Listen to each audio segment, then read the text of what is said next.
Good morning, everyone. I want to get you a video sermon this morning.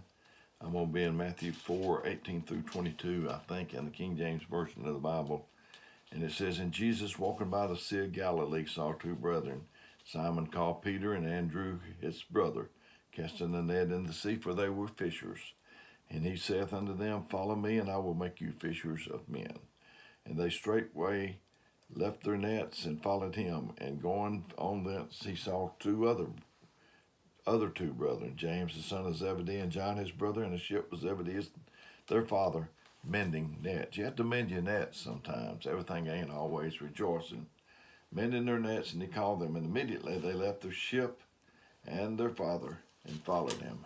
They did like old Elijah. When Elijah came down there, he just left his oxen and his plow and followed Elijah. But I just wanted to talk to you today about words. Those words Jesus spoke attracted people off the job, and I know at least Peter was married, and that's pretty powerful. Words are powerful. It shapes children's lives. I was telling you before that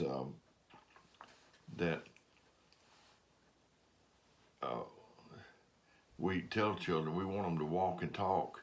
We can't wait. And then they do, and we tell them to sit down and shut up. We give them negative programming. We tell them they're dumb and can't do things. And it takes a lifetime of deleting those files for them to get straightened back out. Once you shoot that arrow,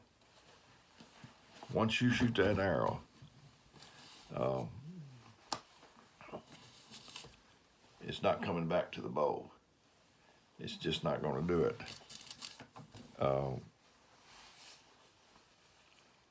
I remember I had a dream. I spoke about it on another video. But me and my brother, we lived in a rough area in our early part of our childhood, and these boys would rock battle and fight and knife and all that kind of stuff.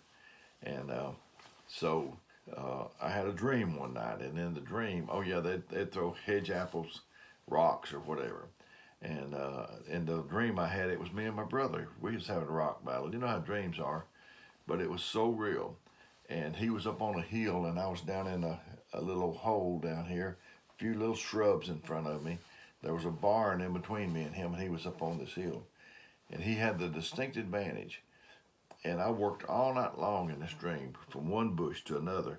I realized that whoever got to that barn first was going to be the one that was going to be victorious. So I finally got to the barn before he did, and I was waiting at the entrance. It was open all the way through, and I was waiting for him. And when he came, I threw that rock like old David slung the stone at Goliath, and I could see it, and it was going to hit him right there. And the moment I let that rock go, I wished I'd had it back, but I couldn't get it. It's like the arrow, you can't get it back. And I saw his little body crumple, and I ran up to him, and I realized that he was dead. Oh, what I would have gave to get that rock back. I would have given anything, but it was too late. Couldn't do it. And so anyway,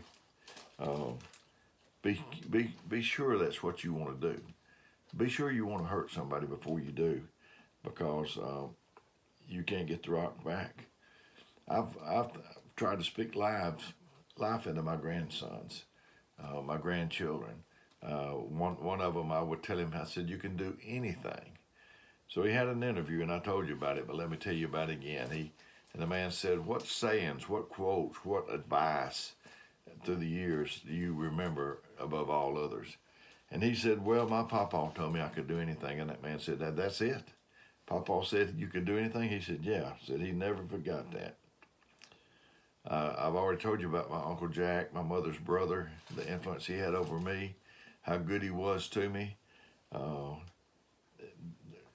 Children need that. And there's a next dimension. There's another level. And for every level, there's a new devil. And a lot of things are going to be determined by most things are going to be determined by how we think. So if you can ever get your head on straight,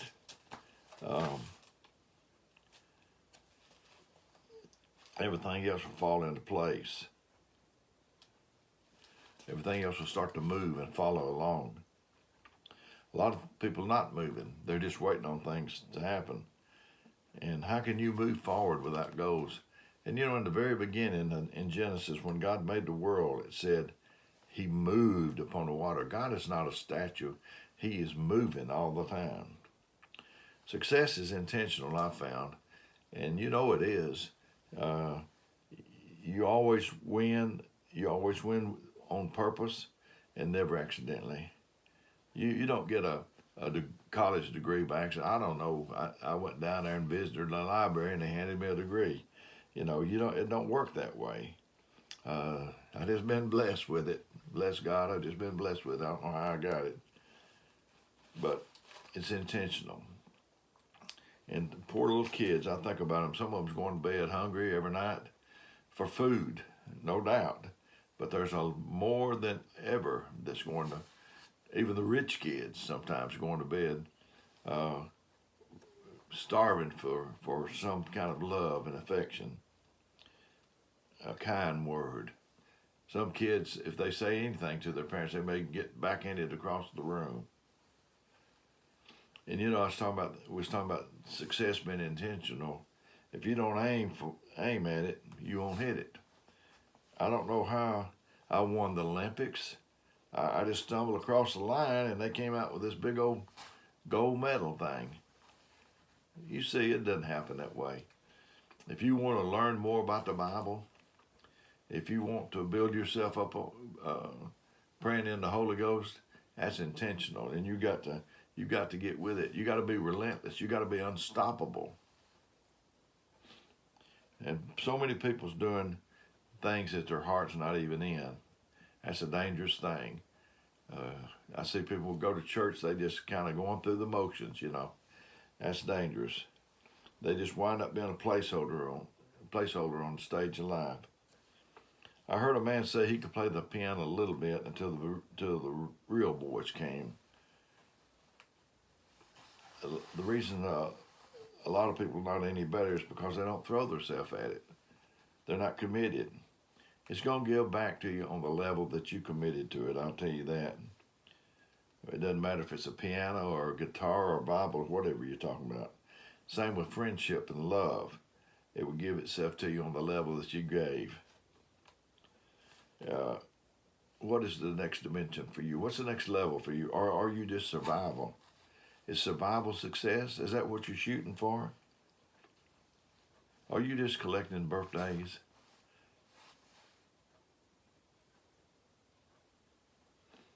Would you like for somebody to give you a gift? Then I'm going to give you one. There's probably many I could give you, but the permission to change. If you open this video up this morning with intentions of not changing, no matter what was said or no matter what you felt, we're not doing too good. You need to leave your mind open to the fact that you will change if you need to. You know, there's people, I see them in the world, they call it, they get a makeover. And we need sometimes a spiritual makeover.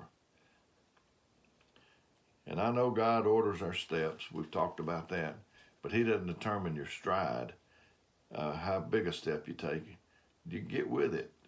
Don't you know, I was in the Army and they taught us how to, you know, well, I already knew how to march, but they mark time. When you mark time, you don't go anywhere. You go out and start your car and you put it in neutral, you're going to sit there. You're not going anywhere. You got to put it in gear. So it's time for us to get it in gear. Can't we see with the coronavirus that it's high, as the Bible said, it's high time. I've got a navigational system from, you know, a GPS, but it tells me where to go, but it doesn't tell you how fast. You got to determine some of that yourself. What makes people follow? What makes one person follow another one? It's because they hoping that they can bring it out of them, what they got inside. We got a man, he's got 2 children now. He's in his 30s, I'm pretty sure. But anyway, when he was a small boy, he saw my shoes, and he told his mother he wanted some shoes like that. He said he wanted some of them preacher shoes, and we still go to church together when we can get there because of the coronavirus. And I say, son, is them your preacher shoes? Did you ever get you any? I'll say stuff like that to him. It's not the shoes. It's not the suit. You can get the same suit, the same shoes that somebody else has got, but that's not what it's about. What makes people follow you is when they have a sense, when you have a sense of what's next for them. And that they feel like you're going somewhere. And not only that you're going somewhere, but you know the way. And that you're feeding what's in them. A dog will come around if you feed him. Anything that you feed will hang around and follow you. You have to feed what will get them to the next level. You must have something on the next level the person is kin to. You're akin to my destiny. When you speak, you feed something within me that is starving to death. I need you to feed my future and feed my destiny and what's in front of me. I'm hungry and you got the bread. If you feed me my future, I'll follow you.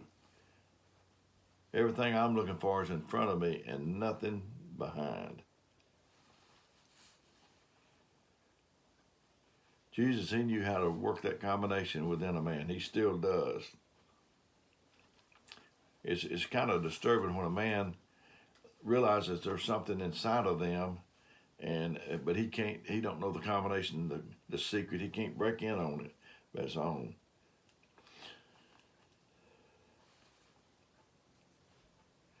We need to be interested in one another. We need to get off the me channel and be interested in somebody else every now and then and sponsor them. I want to know what's in a man and know how to help him get it out. Why should God invest in your wandering when he's all about purpose? God gives power to purpose. You can't get a withdrawal when you haven't made any deposit. You know, Jesus picked them 12 disciples. He had an ear chopper offer. He had a man from the IRS, I guess, or whatever. Somebody denied him. He had a thief.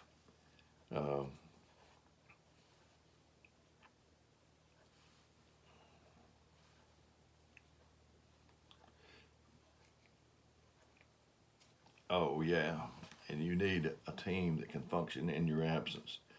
I missed last Sunday and Sunday night, and I hated to miss because that's what it is. You miss. You can't make up for it. And I heard later they had 2 services that it was the kind you didn't want to miss. But I felt so great that I could be here at my home, not feeling well, and didn't have to worry about that over there. I could just worry about getting better. We need, ministers need people that'll function while we're not there to do it ourselves. And they have made me a better guy. You become a result of the people you pick. You know, if you have too many bags, you can't get on an airplane. You can't get on a flight. They won't even let you if you got too much bags. So you don't want too much baggage. You don't want a team based upon where you used to be. You want a team based upon where you're trying to go. God has the keys to unlock the mystery of who I am and who I need to be.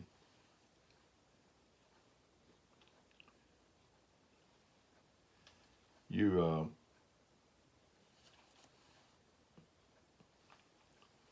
a designer's original. You know,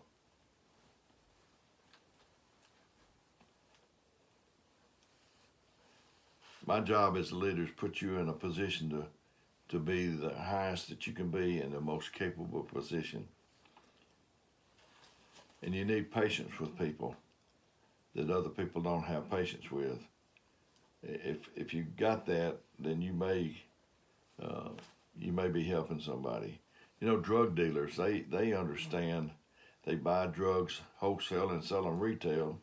If you could get those same people to do something good, they got a good business sense.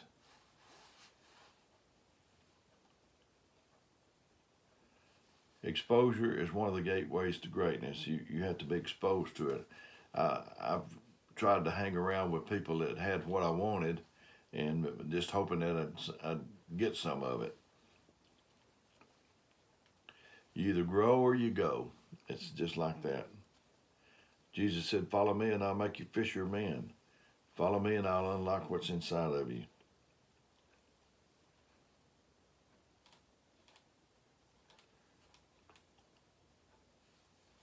Faced with who I can be, and I will never be happy with who I used to be. That's my desire. I've desired wisdom. I'm still after it. Yeah, you don't have much, but I'm after it. I'll guarantee you I am. And I desire the gift of healing. That God would use me in that line. And there's nothing to boast of. There's nothing to boast about. And I desired that I could get the best out of people. I have desired that. I remember Brother Harold Simmons. I've told you this different times. I'm repeating myself, but maybe somebody will come in on a video that didn't get to hear that one that I originally spoke about. But anyway, Brother Harold, he had this ability. He died at 40 years old, and he had the ability to make you feel like you could fight a lion kind of thing. And I'd see him. I'd be in a room. Maybe we'd be in a foyer of the church, and I'd see him over there, and he'd talk to this. He'd come talk to me, and I just thought it was just me and him. He looked down in my eyes. I've already said I like a man that has a good countenance, and he'd just act like it was just me and him in this room. And then he left me. He'd go around to the other people, and he'd do them the same way. So I wanted that. I wanted that, like I say, wisdom, healing, and to be able to bring out the best in people. I would love to be able to do that for someone. I see people that they don't even realize what's down in them. I see that, but the other part of it is the ability to get it out of them. I'm just still praying about that. I told you, I'm going to tell you this, and then I'll try to conclude this, I think. When I was sick with the radiation burns, people had asked me how I was doing. Before that, somebody says, "How you doing?" I wouldn't even want to talk about it. I said, "Let's talk about how you doing," or something like that. And but then when the radiation burns come, I found myself saying, "I'm hanging in. I'm hanging on." I didn't like that. Wanted to hold my head up, and so today I'm doing good. Not every little thing is good, but I'm doing good. And if I can just hang on a few more days, I can make it over there, and that's my desire. So I've enjoyed getting this to you. I hope it's profitable to you. If it is, let me know. And if you need anything, let me know what that would be, and I will be glad to try to help in any way.